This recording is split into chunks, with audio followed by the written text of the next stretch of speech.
الرحمن الرحیم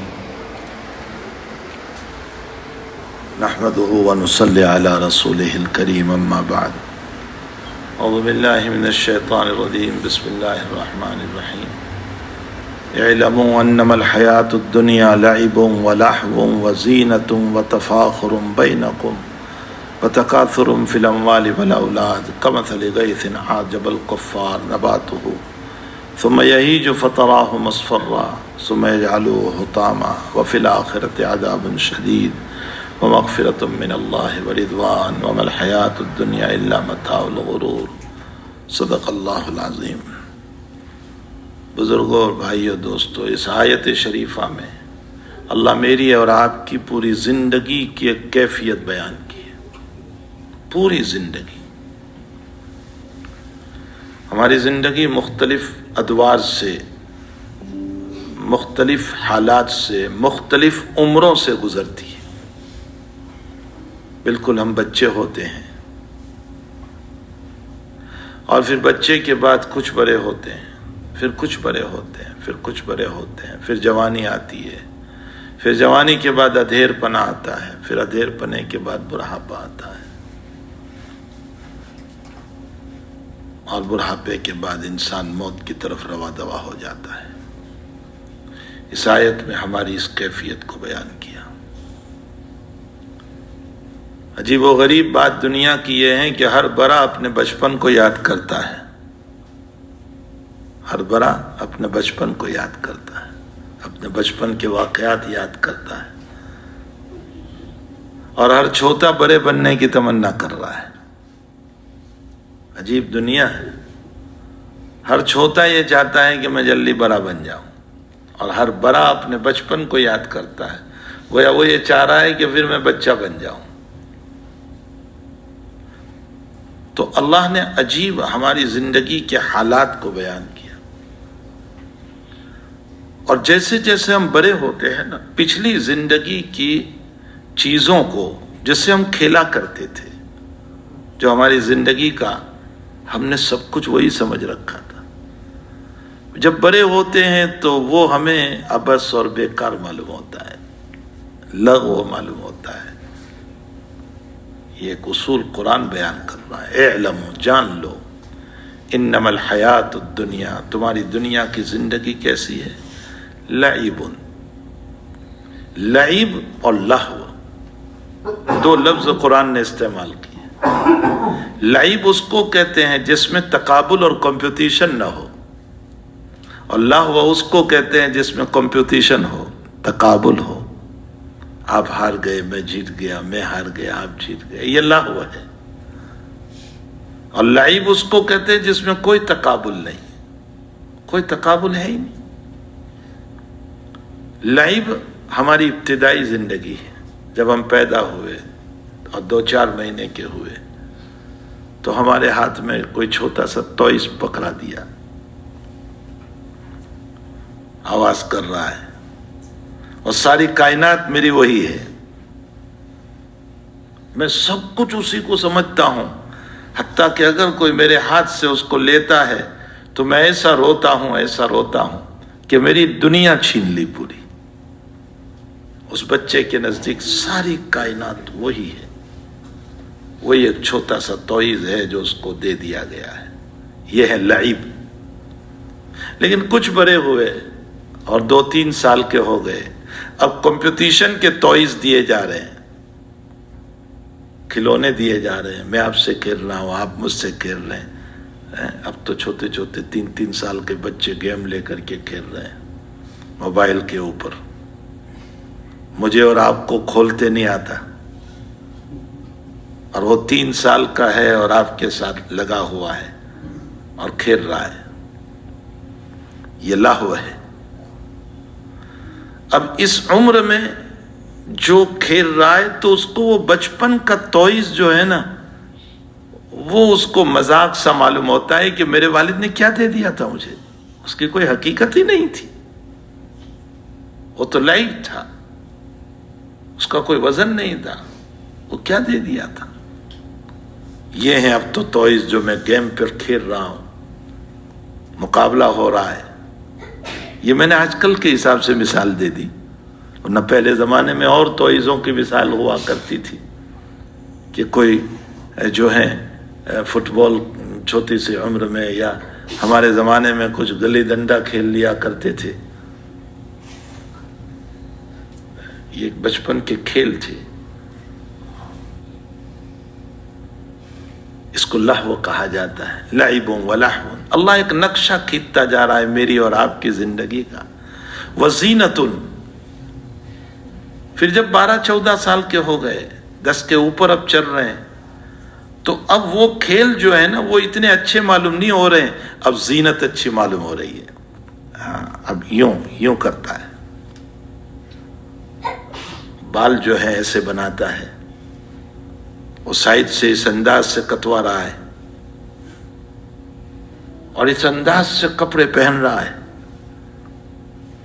زینت، اس کو زینت چاہیے. اب دیکھ لیجئے ہمارے ان بچوں کو جو 10 سے اوپر چل رہے ہیں، ایسی زینت میں مبتلا ہے کہ اسی طرح کا، اسی مٹیریل کا اس کو ٹی شرٹ $10 میں مل رہا تھا، لیکن وہ صرف نام کی بنیاد پر $50 دے گا. نام چاہیے اس کو جس پر نائک کا لوگو لگا ہوا ہو، جس پر فلاں چیز لکھی ہوئی ہو، جس پر کسی کھیلنے والے فٹ بال والے کا فوٹو ہو. حالانکہ یہ تو حرام ہے، فوٹو رکھنا ہی حرام ہے، لیکن اس کی تصویر لگی ہوئی ہو. اس کو سوز وہ چاہیے، حالانکہ اسی مٹیریل کا، بلکہ اس سے اچھا مٹیریل کا سوز اس کو کم دام میں مل رہا تھا، لیکن نام کی بنیاد پر وہ $100 دے رہا ہے. یہ زینت کا زمانہ، اللہ کہتا ہے کہ وزینت، اس میں یہ زینت میں چلتا ہے. اور کبھی کبھی زینت میں اتنا آگے بڑھ جاتا ہے کہ جب ماں باپ اس کی ان زینت کو پورا نہیں کر پاتے، وہ چوری پہ اتر جاتا ہے. ماں باپ اس کی زینت کی تمنا کو پوری نہیں کر پاتے، وہ ڈرگس کے کاروبار پہ چلا جاتا ہے،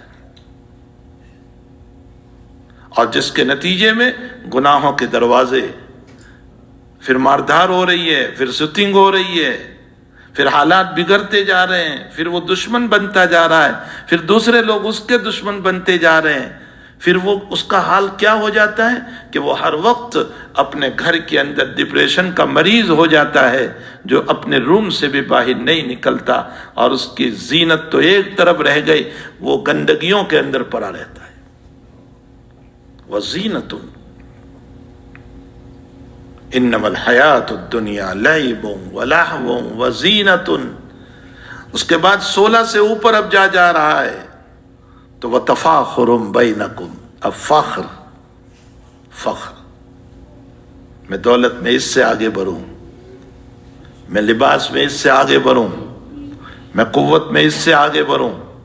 وتفاخر بینکم. ہاں، جس فیکٹری میں ہم کو بنایا گیا ہے وہ فیکٹری والا بیان کر رہا ہے کہ میں نے تمہارے اندر کیا چیزیں رکھی، اسی نے تو بنایا ہے نا، ہمارا مٹیریل اس نے تیار کیا ہے. وہ خوب جانتا ہے کہ مجھ میں اور آپ میں کیا ہے. وَتَفَاخُرٌ بَيْنَكُمْ. آپس میں فخر، ایک دوسرے کا مقابلہ، اور ہر چیز میں آگے بننے کی تمنا، میں اس سے آگے بڑھ جاؤں. فخر. قارون کو فخر ہی نے ہلاک کر دیا. قرآن پڑھیں، قارون کوئی یاد رکھ کے نان مسلم نہیں تھا، یہ مسئلہ سمجھ لیں. وہ نان مسلم نہیں تھا، وہ بنی اسرائیل میں سے تھا، وہ موسیٰ علیہ السلام کا کزن تھا.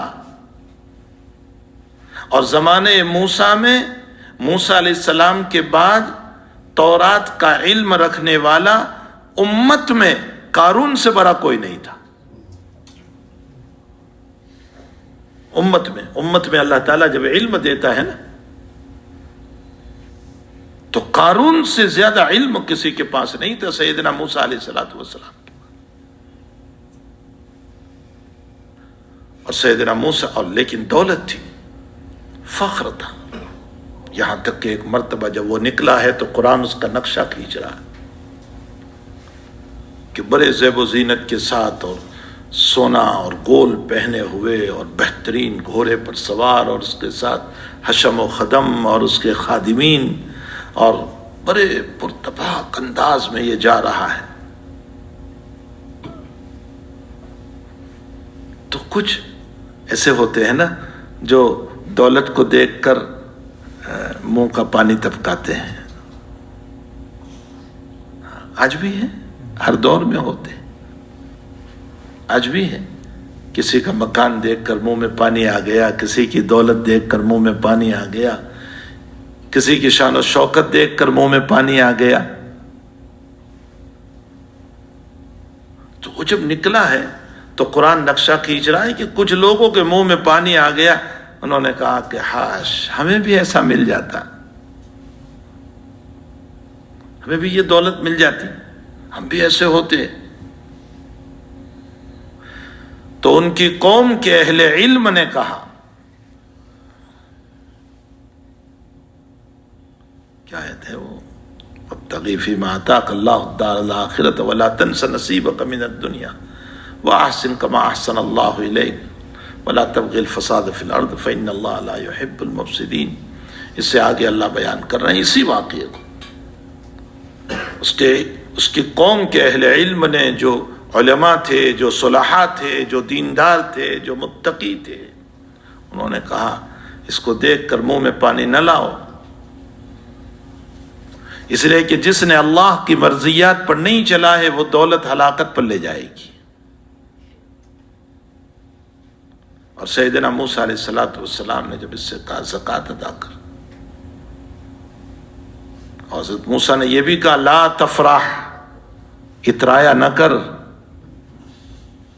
المال راہن و غادن، مال صبح شام آنے جانے والی چیز ہے، مال میں بقا نہیں ہے، یہ یاد رکھیں۔ ویسے بھی مال میں ایک مثال دیا کرتا ہوں، آپ کے جیب میں آپ کی سیلری آئی، وہ کل نکلے گی، آج آئی ہے نا، وہ چاہے بینک میں جمع کراؤ لیکن نکلے گی۔ کہاں جائے گی؟ کاسکو میں جائے گی، والمارٹ میں جائے گی، وہ جائے گی، نکلے گی، پھر ان کے پاس بھی نہیں رہے گی، پھر ان سے آگے جائے گی، پھر ان کے پاس بھی نہیں رہے گی، اس سے آگے جائے گی۔ اللہ نے مال میں استقامت نہیں دی ہے، ایمان میں استقامت دی ہے۔ مال میں استقامت نہیں ہے، یہ کہیں ایک جگہ رہتا نہیں ہے، آپ تجربہ کر لیں، یہ رہتا ہی نہیں ہے۔ آپ کتنے ہی پیسے بینک میں جمع کرا دو، اچھا کچھ نہیں ہوگا تو آپ کے مرنے پر اٹھ کر کے اولاد کے پاس گئی، استقامت ہے ہی نہیں، یہ منتقل ہوتی رہتی ہے، بقا نہیں ہے اس میں، اللہ نے بقا رکھی ہی نہیں ہے۔ بقا صرف جنت کی چیزوں میں، کہ جہاں ایک کھایا تو فوراً دوسرا، اور دوسرا کھایا تو تیسرا، اس میں فنائیت نہیں ہے ہی نہیں، فنائیت وہاں۔ اسی لیے جناب رسول اللہ صلی اللہ علیہ وسلم صلاۃ الکسوف پڑھا رہے تھے، آفتاب گرہن کی نماز پڑھا رہے تھے، اور نماز میں آگے چلے پھر پیچھے آتے۔ صحابہ نے فرمایا کہ یا رسول اللہ عجیب بات ہے، آپ نماز میں آگے چلے پیچھے آتے۔ فرمایا اللہ نے جنت کھولی تھی، اور جنت کوئی آرٹیفیشل نہیں، کوئی تصویر نہیں تھی، تصویر نہیں تھی، حقیقتاً جنت کھولی تھی۔ اللہ نے پردے ہٹا دیے تھے، سارے پردے۔ کیسے ثابت ہوتا ہے؟ حضرت فرماتے ہیں میں اس لیے آگے بڑھا کہ گریپس کا کھوسا لے لوں، تو اگر وہ آرٹیفیشل اور تصویر ہوتی تو گریپس کا کھوسا کیسے لیتے، کیسے لیتے؟ یہ حقیقتاً دیکھی تھی اللہ نبی علیہ السلام نے، لیکن فرمایا پھر میرے دل میں خیال آیا، میں نے اس لیے نہیں لیا کہ اگر میں لے لیتا تو یقیناً میری امت قیامت تک کھاتی رہتی اس کو، اس لیے کہ اس میں فنا نہیں۔ لیکن مسئلہ کیا ہوتا؟ ایمان بالغیب نہ رہتا، بن دیکھے ایمان لانا ہے نا، وہ نہ رہتا۔ یہ تو دیکھ کر ایمان لے آتے، اور اللہ بن دیکھے ایمان مانگ رہا ہے۔ اسی لیے مسلم شریف میں روایت ہے کہ اللہ کے حبیب پاک صلی اللہ علیہ وسلم نے فرمایا کہ کس کا ایمان بڑا مضبوط.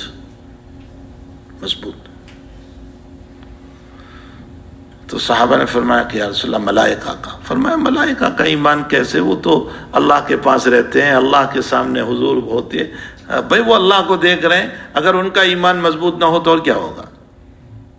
تو فرمایا یا رسول اللہ پھر ہمارا. فرمایا تمہارا کیسے؟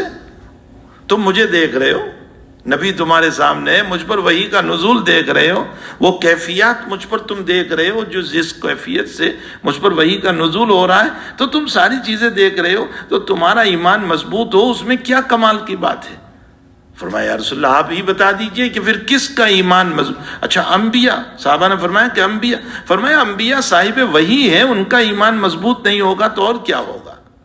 فرمایا یا رسول اللہ آپ ہی بتا دیجئے. فرمایا ان لوگوں کا ایمان سب سے مضبوط جو میرے دنیا سے جانے کے بعد آئیں گے، جنہوں نے نہ مجھ کو دیکھا نہ کسی چیز کو دیکھا، لیکن وہ میرے قرآن اور حدیث کو سن کر کے مجھ پر ایمان لائیں گے، اور دنیا کی کوئی طاقت ان کو ایمان سے ہٹا نہیں سکے گی. وہالو پیارو، تمہارا ایمان نبی نے مضبوط بتایا، تمہارا ایمان مضبوط ہے کہ تم بن دیکھے ایمان لائے اللہ پر. اب اپنے ایمان پر استقامت جماؤ، تو دنیا کی چیزوں میں حسن میں بقا نہیں ہے. حسن کبھی باقی رہتا ہی نہیں، کبھی نہیں.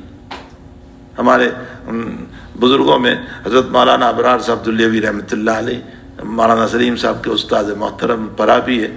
اس حدیث سے بڑی محبت تھی، بلکہ حضرت کی بیماری کے زمانے میں حضرت اس حدیث کو بیان کے لیے ساتھ لے جاتے تھے. وہ حضرت حسن پر عجیب مثال دیا کرتے تھے. فرمایا جوانی میں اتنا خوبصورت چہرہ ہے کہ نظریں نہیں ہٹ رہی ہے، اور بڑھاپے میں ایسا چہرہ ہو جاتا ہے جیسے پوسٹ مین کا ڈبہ ہو جاتا ہے. ہمارے وہاں جو ہے وہ ہمارے ممالک میں وہ پوسٹ کے ڈبے ہوتے ہیں نا باہر رکھے ہوئے، اس کا منہ یوں کھلا ہوا ہوتا ہے. فرمایا بڑھاپے میں یوں منہ کھلا ہوا ہے. جوانی ہے کہ چہرہ دیکھنے سے آنکھیں نہیں ہٹتی تھی، بڑھاپا ہے کہ یہ حال. حسن میں بقا نہیں، دولت میں بقا نہیں، ہے ہی نہیں ان چیزوں میں. بقا اگر کسی میں ہے اللہ سے مانگو تو ایمان پہ استقامت.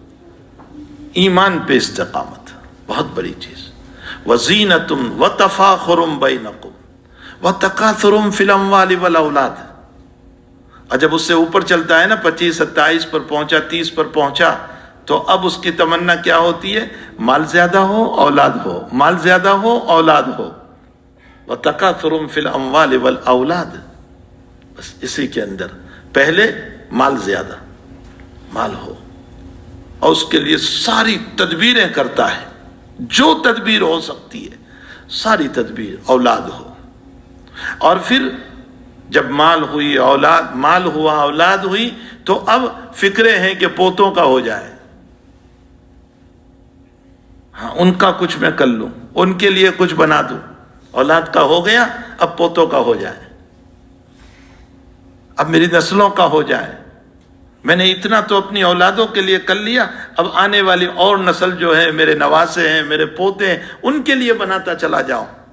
اور اسی فکر کے اندر ایک دن موت اس کو آ کر کے دبوچ لیتی ہے، اور جب موت قبر میں پہنچتا ہے تو اس دنیا کے یہ سارے کھیل جو ہے نا، اس کو توہین کے ساتھ معلوم ہوتے ہیں کہ میں کیا کیا کھیل کر کے آیا ہوں. ماضی کا ہر کھیل، جیسے بچپن کا کھیل جوانی میں برا معلوم ہو رہا تھا، اور جوانی کا کھیل بڑھاپے میں برا معلوم ہو رہا تھا کہ میں کیا کھیل رہا تھا. اکبر بادشاہ، اکبر شاعر کا نام آپ نے سنا ہوگا. تو اکبر الہ آبادی رحمۃ اللہ تعالیٰ علیہ بہت پتے کے آدمی تھے. انہوں نے اپنا بیٹا جب آکسفورڈ یونیورسٹی سے لائر بن کر کے اور بیرسٹر بن کر کے آیا تو بہت بڑی پارٹی کی، اور اس پارٹی کے اندر اسٹیج بنایا، اور اسٹیج پر بیٹے کو بٹھایا، اور بڑے بڑے لائروں کو دعوت، چونکہ وہ بھی لائر بن کر آیا تھا تو لائروں کو دعوت دی، اور بہت بڑا مجمع، اور سب کے بیچ میں اکبر الہ آبادی رحمۃ اللہ علیہ بچپن کا ایک چھوٹا سا جو ہے بال تھا اس کا چھوٹا سا، جس سے یہ کھیلتا تھا اور جس پر یہ روتا تھا، اس کے لے لینے پر وہ پلاسٹک کا ہوا کرتا ہے، وہ بچپن کا بال جو ہے وہ لے کر کے اکبر الہ آبادی مجلس میں آئے اور فرمایا بیٹے یہ تیری محبوب چیز ہے، بچپن میں تو اس کے لیے لڑا کرتا تھا اپنی بہن سے، اور تو جو ہے مارا کرتا تھا اپنی بہن کو، اور یہ جو ہے جس پر تو لڑا کرتا تھا اور تجھ سے لے لینے پر تو رویا کرتا تھا، یہ تیری محبوب چیز ہے نا بیٹا، لے لے یہ۔ تو وہ بیٹا کہنے لگا ابا جی کیا بچپن کی چیز لا کر اس وقت آپ مجھے ذلیل کر رہے ہیں اتنے بڑے مجمع میں، وہ بچپن کی چیز ہے۔ اکبر الہ آبادی نے فرمایا بیٹا میں تجھے یہی نصیحت کرتا ہوں کہ یہ سارے دنیا کے کھیل ہیں، جب قبر میں جائیں گے اور اللہ تیرے سامنے ان سب کو پیش کرے گا کہ لے یہ تیرا بچپن اور جوانی، زینتم وتفاخر بینکم وتکاثر فی الاموال والاولاد، اور پھر اوپر سے فرشتے جب پکڑ کریں گے تو بیٹے آج جیسے تو ذلتی محسوس کر رہا ہے اس وقت کی ذلتی خون سے رونے کی ہوگی۔ اس لیے میں تجھ سے نصیحت کر رہا ہوں بیٹا کہ آخرت کی تیاری کر، تجھے دنیا کمانے سے منع نہیں، لیکن اسی دنیا کو دین بنا دے، اسی کو دین بنا۔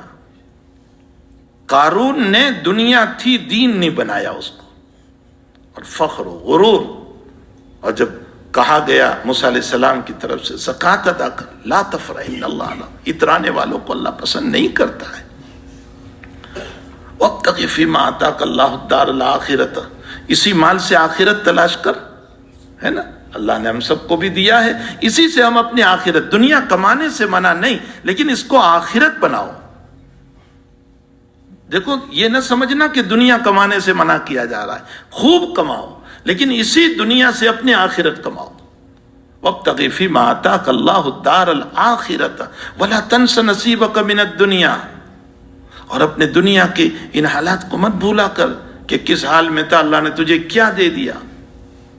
واحسن، اور اچھے انداز سے شریعت کو ادا کر، لیکن نہیں کیا اور اترانے لگا، اور یہ کہا کہ موسیٰ میرا مال لینا چاہ رہا ہے اس لیے یہ مسائل بیان کر رہا ہے، اور اتنا نہیں کیا بلکہ موسیٰ کے خلاف ایک سازش کھڑی کی کہ ایک عورت کو تیار کیا اور کہا کہ جب موسیٰ علیہ السلام بیان دے رہے ہو اور خصوصاً وہ مسائل جو حرام کے ہیں، زنا کے، بدکاریوں کے، تب تو کھڑی ہو جانا اور کھڑی ہو کر کہنا کہ موسیٰ کیا اس پر تو بیان دے رہا ہے، تو نے تو میرے ساتھ غلط کام کیا ہے۔ ایک الزام تیار کیا اور ایک بڑی رقم دینے کو کہا اس کو، لیکن بہرحال اللہ اپنے نبیوں کی حفاظت کرتے ہیں۔ موسیٰ جب کھڑے ہوئے اور بیان دے رہے تھے، اسی درمیان وہ عورت کھڑی تو ہوئی، لیکن بجائے یہ کہنے کے کہ آپ نے میرے ساتھ غلط معاملہ کیا، کہا کہ مجھے تیار کیا گیا ہے اس مسئلے کے لیے کہ میں آپ پر الزام لگاؤں۔ اللہ حفاظت کرتا ہے اپنے نیک بندوں، مجھے تیار کیا گیا ہے۔ اب موسیٰ علیہ السلام کو غصہ آیا اور اس پر آپ نے فرمایا اے اللہ اس کو زمین میں دھسا دے۔ اب یہ جو زمین میں جانے لگا تو کچھ لوگ جو اس کے تملق اور چاپلوس والے تھے وہ کہنے لگے کہ موسیٰ اس لیے یہ بد دعا کی تاکہ اس کا مال لے لے۔ تب پھر موسیٰ نے فرمایا اے اللہ اس کا مال بھی ساتھ میں لے دے۔ اب وہ بھی جا رہا ہے، اس کا خزانہ بھی جا رہا ہے، اور اللہ کے حبیب پاک صلی اللہ علیہ وسلم فرماتے قیامت تک دھستا رہے گا، ابھی بھی جا رہا ہے نیچے، ابھی بھی جا رہا ہے۔ تو اللہ نے یہ کیفیات ہماری بیان کی ہے۔ دنیا بری نہیں ہے، لیکن دنیا کو دنیا بنانا اور اس کو دین نہ بنانا یہ برا ہے۔ اگر اس دنیا کو ہم دین بنا دیں، اپنی آخرت بنا دیں، اپنے عقبہ بنا دیں، اس کے صحیح زکوٰۃ کو، اس کے مصرف کو، اللہ کے غریبوں کو، اللہ کے ضرورت مند بندوں پر خرچ کیا جائے، اور اسی لیے اللہ کے حبیب پاک صلی اللہ علیہ وسلم نے فرمایا کہ تمہاری دولت بہتر وہ ہے کہ تمہاری دولت سے کوئی متقی کھائے۔ اللہ اکبر، اللہ کے حبیب کیا فرما رہے ہیں کہ تمہارا کھانا کوئی متقی کھائے، کسی متقی کو کھلاؤ، تقوی والوں کو کھلاؤ۔ کیوں یہ فرمایا اللہ کے حبیب نے؟ ارے وہ تقوی والا جتنی عبادت کرے گا، جتنے دین کی تعلیم اور تعلم کرے گا، ان تمام کے اندر تمہارے لقموں سے بننے والے خون کی وجہ سے تمہیں بھی اتنا ہی ثواب ملے گا۔ مشکات شریف کی روایت ہے یہ مشکات کی روایت ہے۔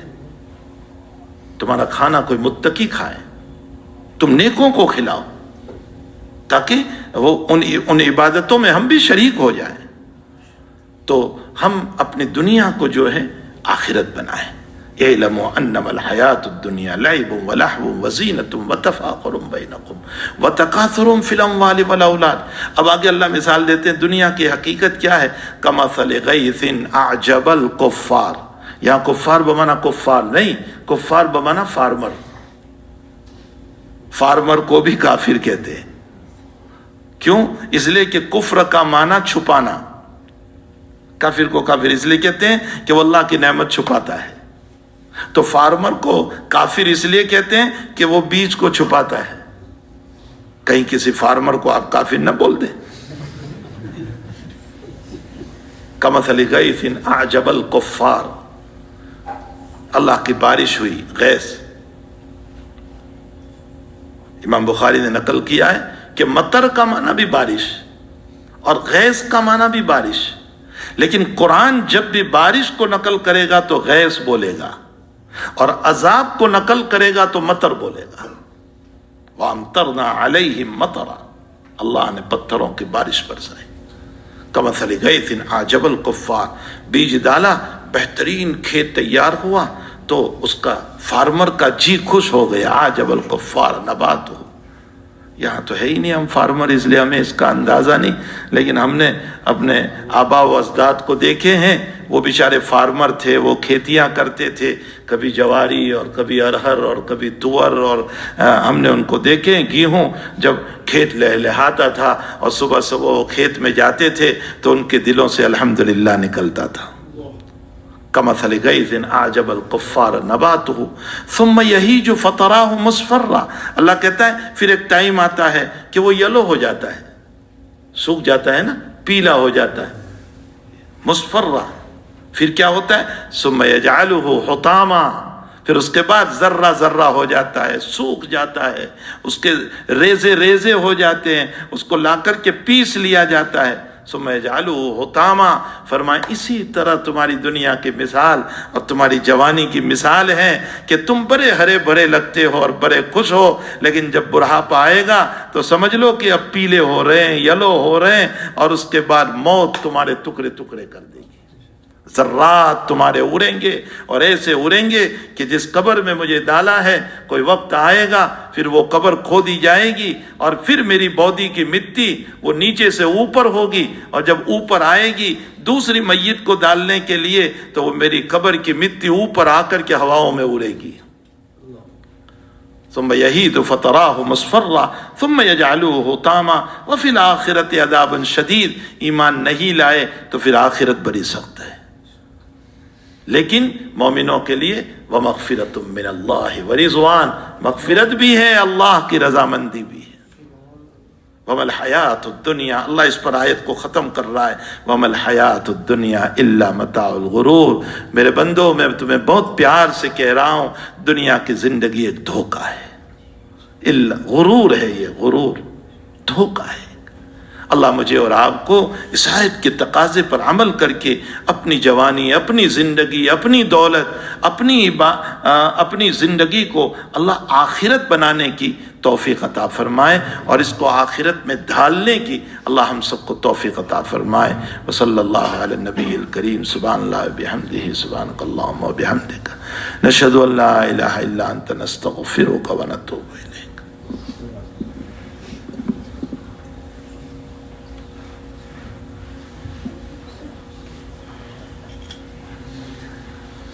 لا الہ الا